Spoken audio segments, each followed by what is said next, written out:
નમસ્કાર ખેડૂત મિત્રો, હું સ્વાતિ ખોડ એમએસસી એન્ટોમોલોજી જૂનાગઢ એગ્રીકલ્ચર યુનિવર્સિટીમાંથી કરેલ છે. ફૂલી સીડ સાથે આપ સૌનું હાર્દિક સ્વાગત કરું છું.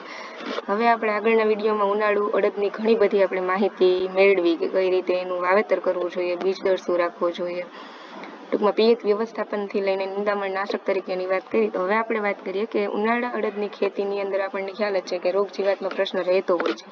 તો આપણે આ વિડીયો દ્વારા ચર્ચા કરીશું કે અડદની અંદર કયા કયા રોગો આવે છે અને તેનું નિયંત્રણ કઈ રીતે થાય છે. હવે આપણે જોઈએ તો કે અડદમાં મુખ્યત્વે બે રોગો આવતા હોય છે, એક પીળો પચરંગીયો કરીને અને ભૂકી છારો છે. તો પીળો પચરંગીયો છે તો એ રોગ કોના દ્વારા થતો હોય છે, તો કે વિષાણુથી થતો હોય છે. આ રોગ સફેદ માખી દ્વારા ફેલાય છે અને ટૂંકમાં આપણે વિચારતા હોય છે ટૂંકમાં કઈ રીતે આવતું હોય છે, આવવાની શરૂઆત કઈ રીતે થતી હોય છે, તેનો ફેલાવો શાના કારણે થાય છે. તો આપણે જોઈએ કે પાકની કઈ અવસ્થામાં આવ્યો એના આધારે આપણે 10થી 100% જેટલું નુકસાન થઈ શકતું હોય છે.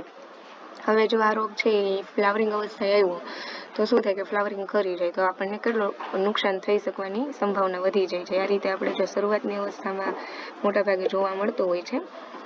પીળા પચરંગીયા રોગની ઓળખ કઈ રીતે કરવી જોઈએ, તો પ્રારંભિક અવસ્થામાં નવા પાન પર પીળા રંગના ટપકા જોવા મળતા હોય છે. ત્યારબાદ નવા પાન આવતા જાય છે, તેના પર લીલા અને પીળા રંગના ધાબા બનતા જાય છે. હવે કુમળો છોડ હોય તો એને રોગ લાગે તો રોગ શું થાય, છોડ છે એ બટકો રહી જાય, ટૂંકમાં આપણને એમ લાગે કે કોકડાઈ ગયેલો છે.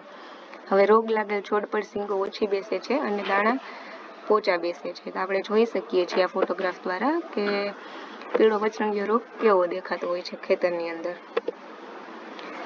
હવે એનું નિયંત્રણ વિશે ચર્ચા કરીએ કે હવે પંચરંગીયો રોગ છે એ આવી ગયો તો આપણે એના નિયંત્રણ માટે કયા કયા જંતુનાશકોનો ઉપયોગ કરવો જોઈએ, તો કે ધાનુકાનું ધનપ્રીત આવતું હોય છે, એસિટામિપ્રિડ 20% એસપી, તો 6 ગ્રામ પ્રતિ પંપે તમે છંટકાવ કરી શકો, અથવા તો એફએમસીનું ટલ-સ્ટાર કરીને આવે છે એ તમે 25 ml પ્રતિ પંપે છંટકાવ કરી શકો, અથવા તો આપણે અદામાનું ટકાફ આવતું હોય છે એ તમે 25 ml પ્રતિ પંપે છંટકાવ કરી શકો, અથવા તો આપણે જે કહેતા હોય છે કે લેનો સુમિટોમોનું એ તમે 15 ml પ્રતિ પંપે છંટકાવ કરી શકો છો.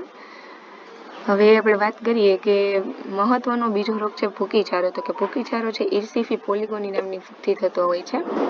હવે આ રોગની શરૂઆત ક્યારે થતી હોય છે, તો આપણને ખ્યાલ છે કે જ્યારે ભૂકી છારો છે એ સફેદ રંગની છારી જોવા મળતી હોય છે છોડ ઉપર, તો જ્યારે ફૂલ બેસવાની અથવા તો સિંગ બેસવાનો સમય થાય ત્યારે આ રોગ આવવાની શક્યતા વધી જતી હોય છે. અને એને ટૂંકમાં અનુકૂળ વાતાવરણ મળે તો છોડને વૃદ્ધિ સમયે વધુ પાણી આપ્યું હોય તો આ રોગનો વધારે ફેલાવો થઈ શકતો હોય છે. બીજ તેમજ જમીનજન્ય રોગ છે અને પવનની સ્પીડ વધે તો એવી રીતે ટૂંકમાં એનો બીજના ફૂગના બીજાણુઓ છે એક જગ્યાએ બીજી જગ્યાએ પ્રસરે છે અને એ રોગનું વધે છે. હવે આ રોગની ઓળખ કઈ રીતે કરવી જોઈએ, તો કે આપણે જોઈએ કે રોગની શરૂઆત છે એ ફૂલ બેસવાના અથવા તો સિંગ બેસવાના સમયે જોવા મળતી હોય છે. તો કે અનુકૂળ વાતાવરણ મળે તો એ સૌ પ્રથમ આપણે પાનની નીચે જોઈએ તો નીચેથી સ્ટાર્ટ થતો હોય છે. હવે આ ફૂગના સફેદ રંગના બીજાણુ જોવા મળે છે, એની વૃદ્ધિ જોવા મળે છે. એવી જ રીતે તમે શરૂઆત થાય પાનથી તો ધીમે ધીમે કુમળી ડાળીઓ છે, બીજ છે એના અને આખા છોડ ઉપર તમને જોવા મળે છે. હવે આવો છોડ હોય રોગિસ્ટ તો એની અંદર દાણા નથી બેસતા, અને જો ફૂલ અવસ્થાએ આવી ગયું હોય આપણે ભૂકી છારો તો 50% જેટલો ઉત્પાદનમાં ઘટાડો થતો હોય છે. આ આપણે જોઈ શકીએ છીએ કે ભૂકી છારો કઈ રીતે જોવા મળતો હોય છે.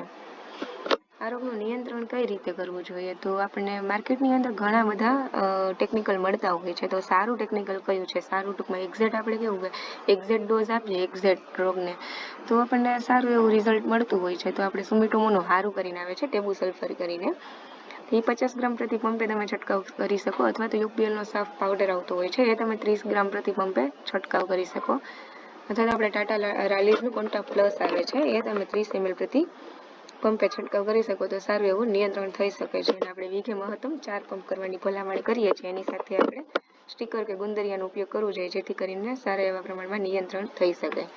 ધન્યવાદ.